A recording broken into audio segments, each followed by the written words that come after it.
So my name is Deanna O'Connor and I'm a founder of the Speak Up Club, which was originally founded to be a series of workshops and a community for women in business to help them with public speaking and confidence. So being assertive in meetings is certainly one of our most popular topics that has ever come up. This obviously isn't just limited to women here today, but it was just the history of the Speak Up Club was how that started.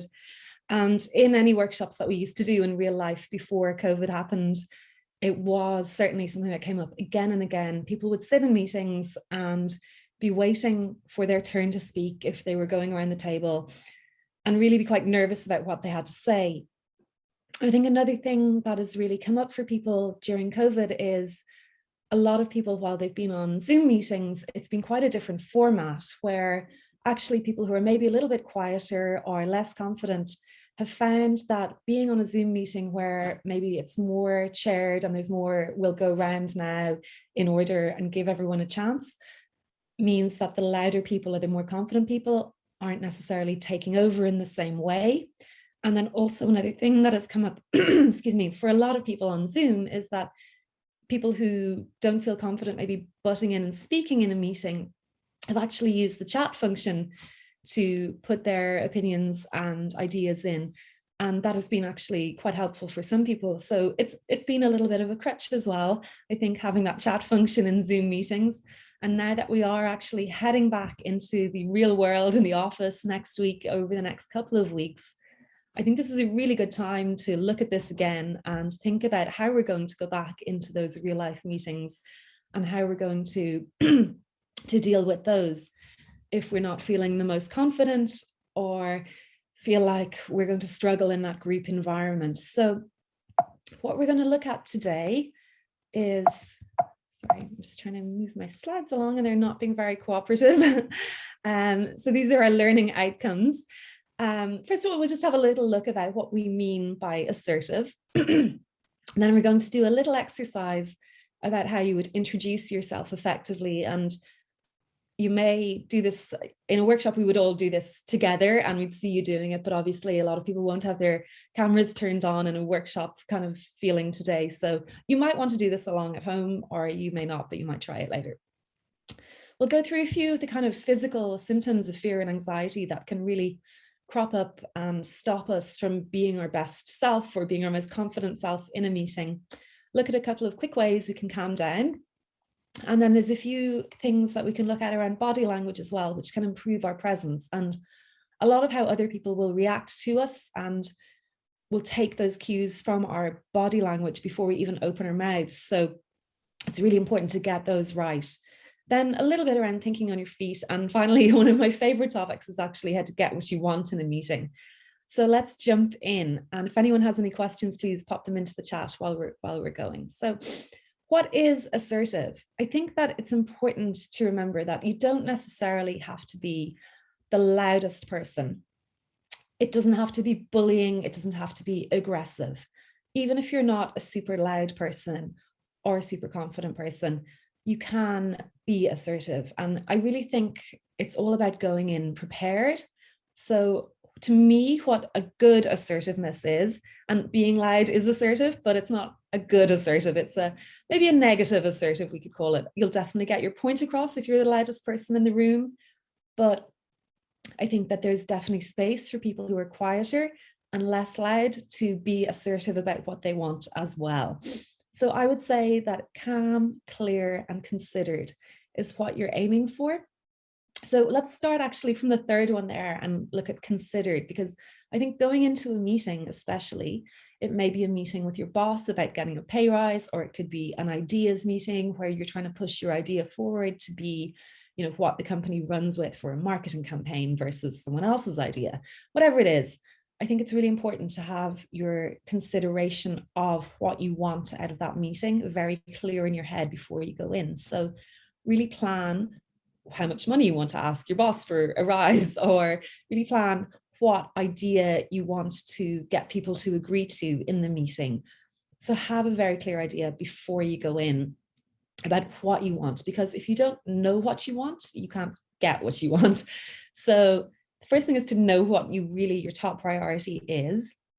And then the clarity around that is to be very clear about how you ask for it. So sometimes when we are trying to ask for something, we're kind of, a little bit nervous about asking for it or pushing an idea. So we sometimes don't make it very clear that we definitely want that. We kind of suggest it in a vague way, but don't want to be too pushy about it. I think that you need to be very clear about that you are asking for what you want, or that you are suggesting that this idea is the idea that goes forward. So when we know what we want, we have to put it forward in a very clear way.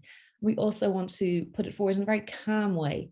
So you need to be calm in yourself and not nervous, obviously, but also in some tense situations in work where, there might be different people with different agendas and you all want to get what you want, obviously.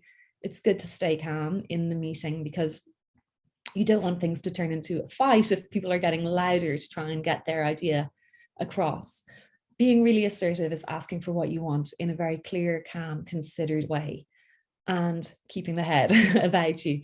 So we're going to look later on in the getting what you want section about how you actually do stay calm under pressure if there are different agendas and people wanting different things out of that meeting, how you keep pushing your agenda in a very calm way.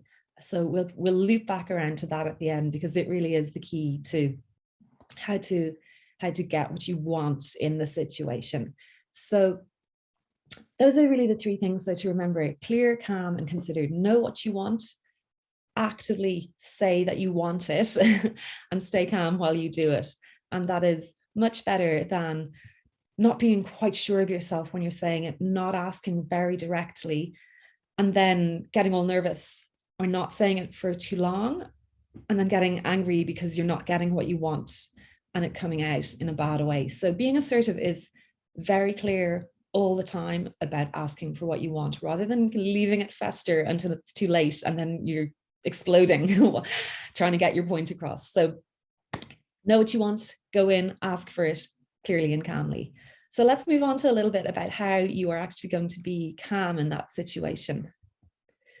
So first of all, going into a meeting, I think it's always good if you have to introduce yourself to people from the start in a meeting, to do that very calmly and effectively, because that kind of sets the tone. So obviously some meetings in work, everyone will already know you, but maybe you can apply this technique to introducing the topic or introducing the subject.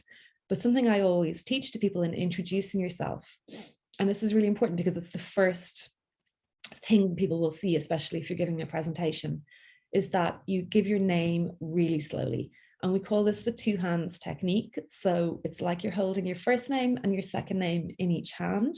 And you might want to try this at home along with me. So what you're doing is you're giving your name. So my name is Deanna O'Connor. So it's a little space in between your first name and your second name. It's a little space in your speech that allows people to process that information. So you're setting yourself up as someone who is clear, calm, and speaking slowly from the very start. And then hopefully bring that through with everything you're saying, because the slower you go, the more calm and in control you will seem to people. You're almost keeping them on tenterhooks. If you're putting an idea to them, they're waiting to hear more. You're not rushing through it. And that allows them to process all the information. So you're getting your point across really well. You're making people keen to hear the next bit of it, and they can process it and take it into account. So especially if you're trying to put an idea forward in a meeting, giving the people in that meeting the space to actually process that information so that they can make an informed decision on it is going to make life a lot easier for them. So not just in introducing yourself, but also in introducing an idea or introducing what you're asking for. Give it space, ask slowly, don't rush through it, and very much be clear that this is a request, this is what you're asking for, this is what you want. So give that space in your speech for people to actually process that information. So next thing we want to look at is, why do we get all nervous?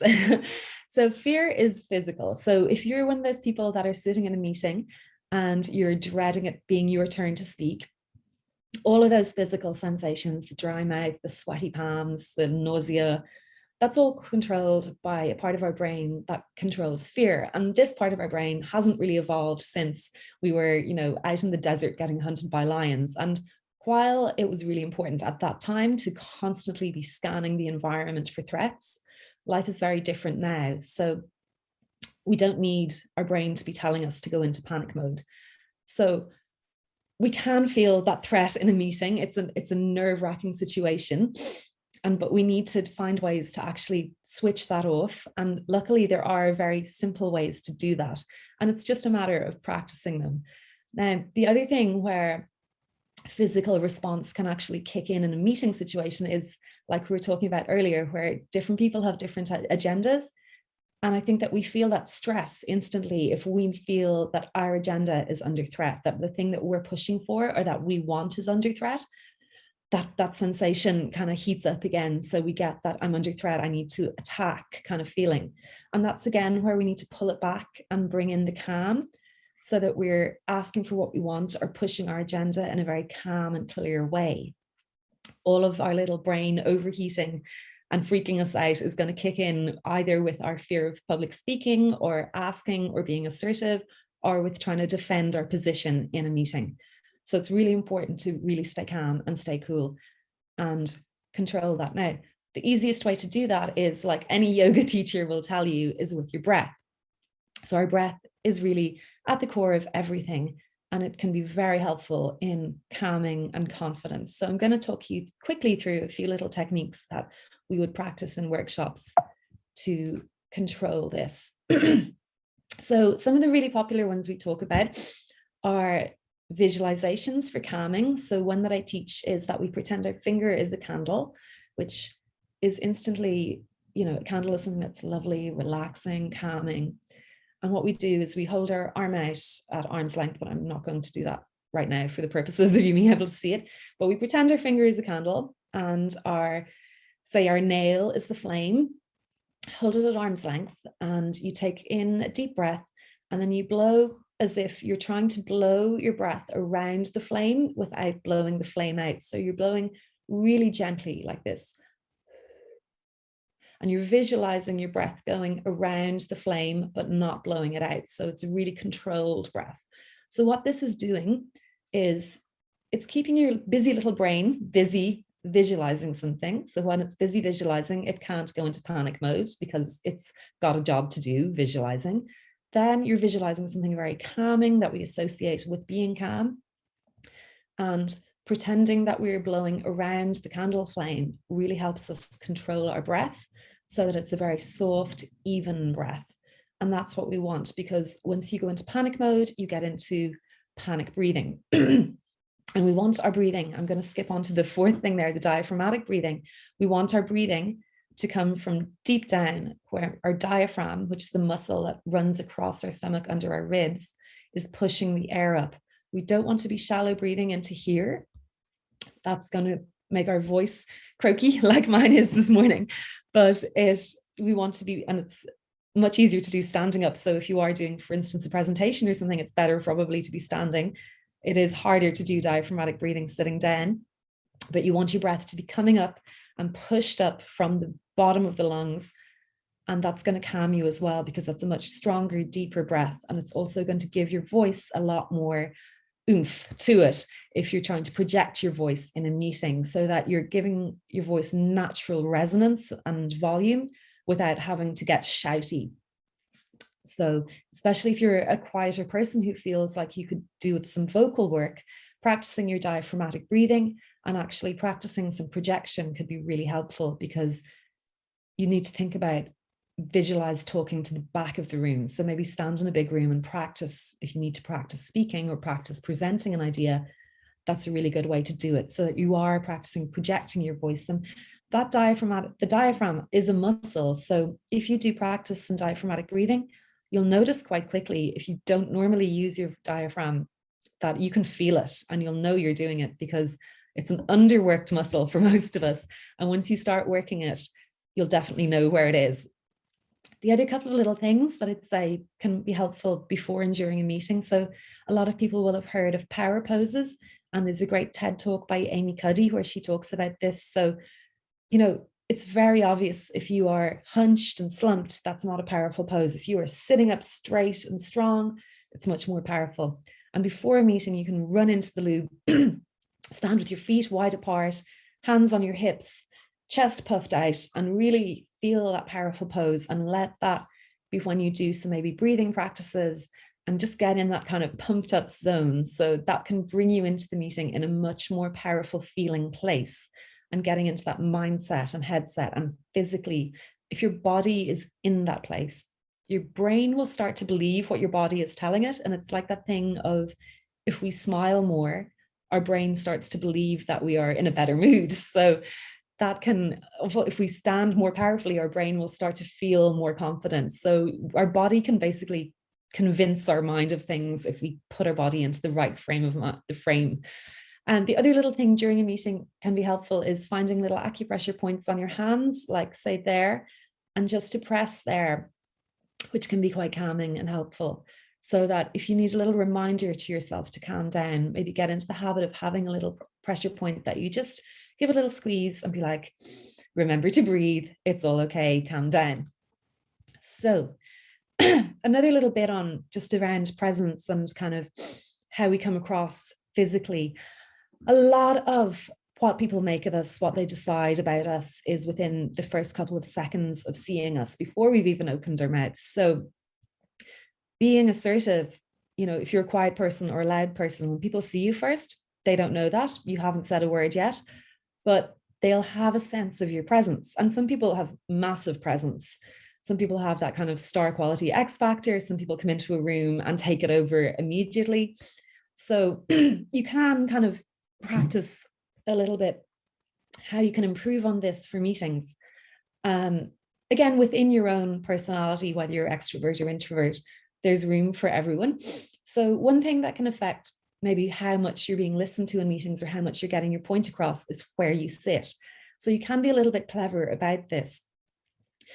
Generally, if you're in a meeting with a boss, the person to the right and left of them can tend to be like the right-hand person, right-hand man on the right, and then the left will also be someone quite close to them. But if you want to be listened to by them, and depending on what sort of table shape you're at, you might want to make sure that you're sitting somewhere in their eye line, because if it's, say, a table where some people aren't quite in the boss's eye line or the important person you need to speak to, then it'll be harder to get heard by them. So if you're sitting, say if the boss is here and there's two sides to the table and you're kind of at the side, quite near them, they have to kind of look around to see you.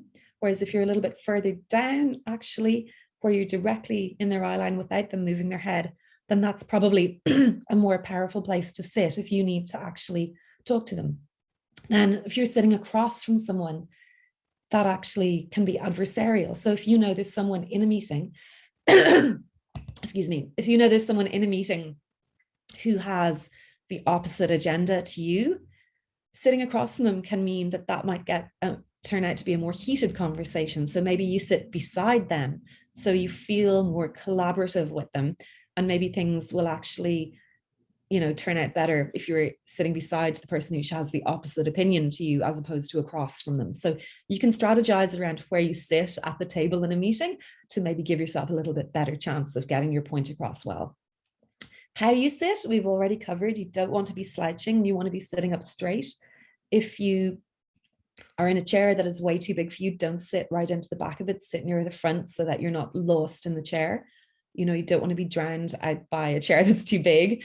So make sure that you're sitting up straight, your head is up, your shoulders are straight, your head is level.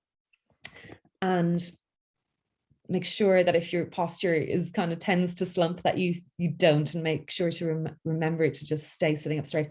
And again, one thing I always tell people is that there's that nonverbal cue of listening is, this is my listening position. It's like you kind of cock your head to the side a little bit. But if I start talking in a meeting and I'm still in the listening position, people aren't getting the cue to listen to me. So they might start talking over me. So it's really important to actually just pop your head up straight when you're talking. Because if you're like this and you're talking, people are like, oh, she's listening to me, I'll start talking over her. So up straight, head up when you're talking is very important. If you're on Zoom like this, you want to make sure that your camera placement is good so that you're looking, the eye line is directly with the eye line of the camera, and that you're looking straight into it when you're talking, because even though all the people might be down below you on the gallery on the screen, if you start looking into their eyes on Zoom, that's no use. You need to look directly into the camera like I am now. And you might notice if I look over at the gallery view now, I'm looking at you guys. Hi. But if I look straight in here, then it actually looks more like I am talking directly to you. So try and make sure you're doing that if it is a Zoom meeting. The other thing I think might be a bit woo-woo for some people, but your aura, if you want to call it, or what you radiate. So if you are a believer in auras, then you might be aware of kind of an exercise that people sometimes do, which is where they try and just concentrate on their aura. And we all radiate something: confidence, positivity, negativity, our mood, whatever it is. And if you focus on that, this aura exercise that people do is basically where they close their eyes, they think about it, and they try and expand their aura. So, you know, you might feel like your aura goes out to about here. And if you meditate on it and really focus, you could try and mentally push it out to 3 meters away from you. So that kind of thing, if you do that in your spare time, by the time you go into the meeting, in your head, you've got a feeling of, I can actually radiate my kind of aura, if you want to call it that, or my presence, if you want to have a more professional word around it. So you can push your presence out to be a bigger presence. And that's something that, you know, it's in your head, but it can be very effective in how other people really kind of take you in and how they react to you. So practicing that can be something that will make you appear more confident and give you a bigger presence. So moving on, thinking on your feet is something I think is really important to think about as well in terms of being assertive in meetings, because you can go in with the best of intentions, feeling like your aura is strong, you're radiating positivity, you're calm, you're confident, you know what you want to ask for, you're presenting or you're doing your thing. And then someone asks you a question that just throws you for a loop, something you hadn't thought of in your research, something you don't have an answer to, something that the answer you do have, you don't want to give because it's quite negative or might not reflect well. And it's just like, oh my God, what do I do now? And that's the point where we can fall apart and all our good assertiveness can get knocked because we just feel unconfident and start fumbling around and it really kind of lose our train of thought. So what I would highly recommend if anyone is looking for a new fun hobby for the winter is improv classes, if you find any around where you are. They're great fun. It's just for fun, but it actually really gets you to help you just like thinking on your feet. And there are little games you can do yourself. So like even just to practice your speaking, if you want to do that, is just like get a newspaper, pick a random topic, budget, speak for 2 minutes on budget, set a timer on your phone and talk about your opinions, what you think of it, anything like that. So all of these little games where you just practice speaking off the cuff for a minute or two will actually really help you to think on your feet and realize that I can just do this. I can talk for 2 minutes. I can get a story straight and I can continue on. And that will help you if you're in a meeting and you get those difficult questions and you're like, oh, I don't know, this is going to throw me. I don't know how I'm going to get back on track. You can. So just practicing being thrown off your guard a little bit can be really helpful in building up your confidence for that. And I think that is how you get used to taking difficult questions and, you know, powering ahead through them. The other little games I was just going to say are if you're in a group or a story circle. So it's basically one person says a line, the next person says the next line. And then the yes and game is for 2 people where you say something, let's go to the beach today. And then the next person goes, yes, and let's bring a picnic. And then the second person or the first person goes, yes, and let's go paragliding. And so you just keep adding to the story until you literally run out of ideas. So they're silly games really, but they are very helpful in kind of building up just your mental agility to think fast. And that's really important when you are in meetings, because I think that it can, you know, the perfect thing to say will come to you later, but if you can just think fast, not let things throw you, not let the louder, more aggressive people throw you, stick to your agenda, be calm, clear, stay with what you know you need to get said or get requested, then you will just stay on track. So the getting what you want, which is always everybody's favorite thing. How do we get what we want out of a meeting? So this is a technique that it's really powerful to actually do this in a group setting. And what would happen is that I would give everyone a little kind of role. And so no one knows who is the person who gets what they want in the meeting. So a good example of how you might play this out in an actual kind of workshop setting would be, let's discuss where we're going for our work Christmas party this year. And so everyone has suggestions to make. And then we will be able to, sorry, someone just knocked on my door there. So how you would do this is everyone would have a suggestion to make, and then only one person can get what they want. So what you would do is that one person will use these strategies to get what they want. And how they would do that is be heard, amplify, buddy system, and backing other people up. So the buddy system means that you basically have someone with you that you kind of talk beforehand, and then you back each other up during the meeting. So say I have an idea that I want to get through or put through in a meeting. I will have my buddy that I'll have talked to before the meeting, and we'll back each other up and amplify what each other say. So this is really good for especially women in meetings as well. If you find that, maybe if there is something that you feel like you're not being listened to as much as maybe the men in the meetings, is that if I say something, I have a pal who will always promise to be like, great idea Deanna had there, so that someone else doesn't say it 2 minutes later and get all the credit. You amplify each other and you back each other up. Getting what you want then is like the buddy system will help as well. So you go in and you both kind of go for the same thing and both back each other up and say, that's a great idea, we want to get this. So it's got a bit of traction already. And then how to kind of move the kind of meeting where you don't have that in place, but you want to make sure that you are the person who gets what you want. Even if you play out in this role play, no one has any buddy system in place. It's just purely everyone for themselves. But how it turns out is you can be very quiet all during the meeting, but you just kind of agree with what other people are saying. And so you're seen as an amenable person who is, very positive and is helpful to other people. And then you bring out your idea when like 2 or 3 other people are all arguing about what they want and no one is agreeing. Just drop in what you want at the end and go like, look, if you can't agree on all of that, how about this? And that can actually be very effective for getting what you want. And it sounds hard to believe when I'm talking through it, but when you do the role play, it actually does work very well.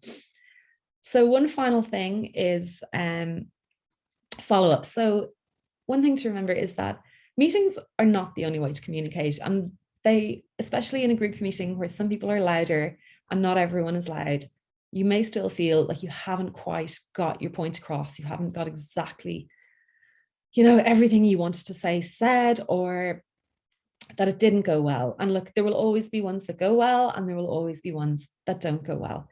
So if you come out of a meeting and you're like, I messed that up, it was so bad, didn't get anything I want said, didn't get it said the right way, nobody agreed with me, it was a disaster. Well, it's not the end of the world, because you can always just, approach people kind of one-on-one in a more casual setting, build your friendships, build the kind of network you have with them and bring things up again, but also follow up with an email. If you feel like you just operate better in the written word, that you are more kind of better at putting yourself across in something that you've really thought about and written down and kind of edited, then send a follow-up email outlining your ideas or outlining your requests. And even if you thought the meeting went great and you were very assertive and you definitely got your point across, it's always good to maybe follow up anyway, especially if there were things that you want to be sure that you have in writing. So especially if that was a, can I have a pay rise, please, meeting, then it's a great idea to go, thank you so much for your time. Thanks for taking the meeting. Really enjoyed talking with you. Just to recap, here's what we discussed. So always good to do the follow-up email anyway, just to make sure that everyone is very clear on it. So with that, I'd like to thank you all for listening. Sorry about the interruption there. There was somebody standing at my door for a few minutes, which did throw me in the meeting. But listen, if anybody wants to get in touch, you can find all my details at speakupclub.ie.